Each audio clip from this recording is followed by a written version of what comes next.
What's up, guys? Marcellus Williams, aka TheSwolefessor here at Education, Health, and Social Wellbeing. We are officially 4 weeks out from my meet, and it's crazy how quickly, like, just this whole prep and really the whole off season has just flown by. Because it's like, it seems like just yesterday we were like 12 weeks out, and now we're 4 weeks out. So I'm very, very excited. So it is about like 30-ish in the morning, about to head to Metroflex. Metroflex opens up at 10. I'm gonna start training as early as possible on Saturdays now, just to get my body more used to training at the same time that I will be on meet day. My meet, technically I'll be lifting around 9, but like I said, Metroflex opens at 10, so it's about as close as I'm gonna get. I'm gonna be meeting up with Michael. He's actually 2 weeks out as well, but he's 2 weeks out from World, so make sure that we're getting him as prepared as he can be for the meet, get me as prepared as I can be for the meet. So, you know, it's going to be singlet Saturday today. Now, I know I've said before that, like, I feel like the reason a lot of people wear singlets is to kind of, like, you know, practice how they play. But I'm realizing now more and more, like, the purpose of wearing the singlet as you get closer to the meet is kind of just to let you know that, like, you're getting closer to the meet. It's just, it kind of gets you pumped psychologically. It kind of makes you feel like you're already, like, competing in a sense, and just gets you like more high for your lifts. Anyway, I will be answering the questions that you guys left in the comment section on the last redemption episode to, you know, be part 2 and complete like this like Q&A that I'm doing. It'll be, I'm probably not going to necessarily do it like today. It'll be during this video, but not necessarily today. I'm thinking about doing it tomorrow during my full body accessory movements, and that actually works out because it'll be today and tomorrow the last days of this block, so we'll kind of like finish that off, and then we'll just go from there. But I'll have on screen at what point like the Q&A actually starts. Or actually, like, all the questions will be timestamped in the comments down below as usual. So that way, if you guys are curious about a specific question, you can just go to that. But anyway, yeah, about to hit the gym. Let's get to it. All right, guys. So mobility went well. I feel really good as far as my dynamic movements, my stretching, everything like that. Currently, Michael and I are both building up. He has a single at RP8 today. I have a single at RP8. No, my bad. I have a double at RP8 or 9. It's bad that I know Michael's stuff more than mine, but that's because, you know, it's different. That's why I have a coach, right? When I coach others, I know their stuff. And when I'm getting coached, that's why I have a coach to double check what I'm doing. But yeah, I have a double at RP either 8 or 9. There's actually going to be a seminar going on like right next to us. Randy, the owner of the gym, was nice enough to let us move the power racks over here so we can still get our workout in. But I don't know how much talking I'm really going to do during this portion of the video. But yeah, just know I have to build to a double at RP8 or 9 on squats. Building up to a single at RP8 on deadlifts. I know that for sure. That's what I'm most excited about. And then I have a double at RP9 on the bench press.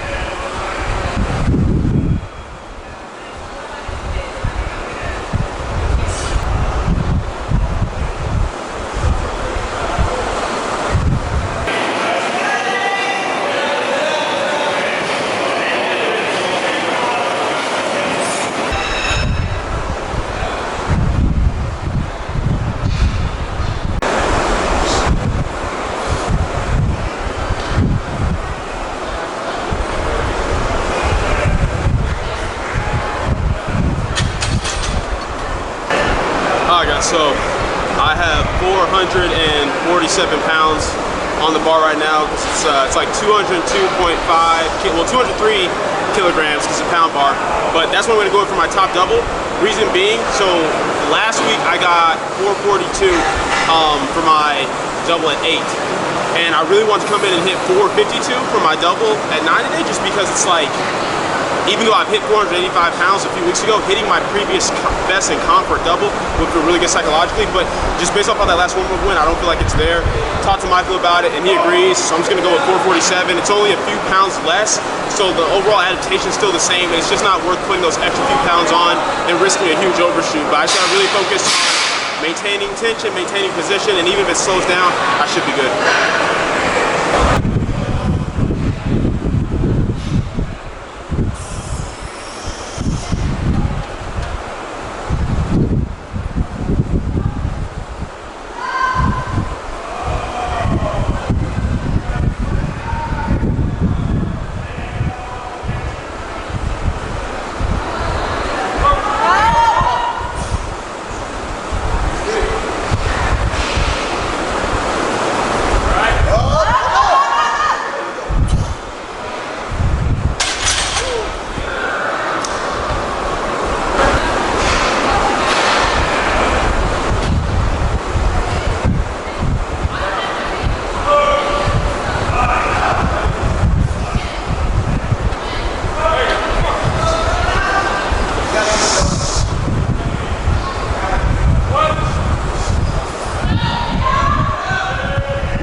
due to the same reason actually. Like we took our time with the initial setup, got really tight at the top, but just having the heavy weights on our back, we both overthought it and kind of rushed into the hole, threw our positioning off, and that was definitely an RP10 for me over an RP9, and his was like 9, 9.5 instead of the 8.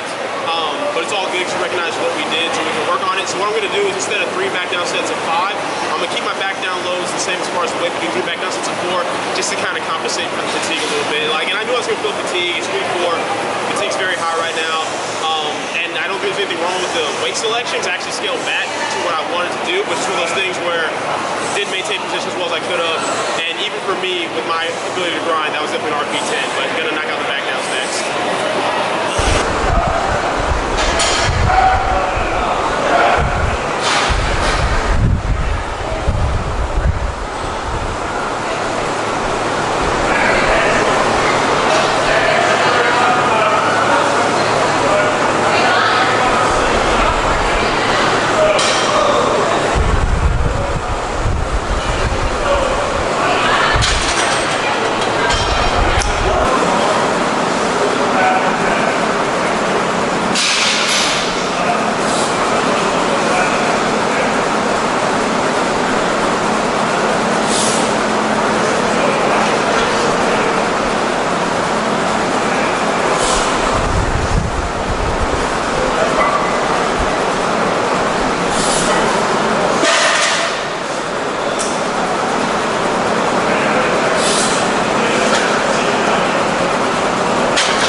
Alright guys, so I had to,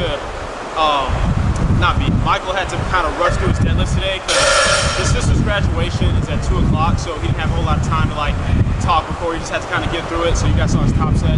And then for me, I just got so focused trying to get in the zone because like I'm trying a slightly new setup with my slack pull rather than coming down like really cautiously and grabbing with one hand and the other and kind of tugging on it.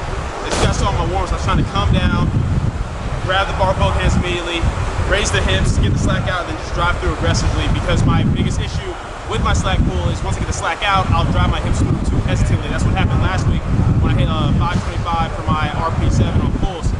So I tried working on that. It felt really good up until I got to like heavier lows. You guys started to see that even though it was moving quickly for me anyway, my positioning was off. I wasn't maintaining position as well, and it made my lockouts feel really, really weird. So when I finally got to that top set, I found a pretty good balance of, okay, getting the slack out, coming in, you know, pretty aggressively, but just maintaining position, but still just working on it. So I said to Brendan, it was supposed to be RP8. We think it was maybe like 8.5, 9. We don't know for sure just because I've never moved that much weight on sumo before. That was what we are. But either way, we're really happy with the way it went as a whole. Plus, with the overshoot on squats, we knew sumos might get a little bit hit from that, which is why I went to 534 when really I wanted like 540 to 545. But it is what it is. But I really focus on the back down, so it's coming down, getting a tight, deep grip, and that way I can be aggressive. But because my grip is tighter, my position stays tighter as a whole. Anyway, next we got bench. Working up to a top double at RP9. Gonna do my best to keep this true. I'm doing my best to keep everything true. It's just one of those days.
so we are back at the crib.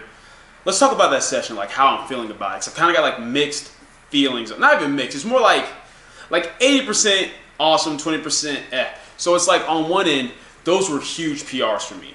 Like the fact that like when this prep started, like let's see, we're 4 weeks out now, so like 8 weeks ago pretty much, right?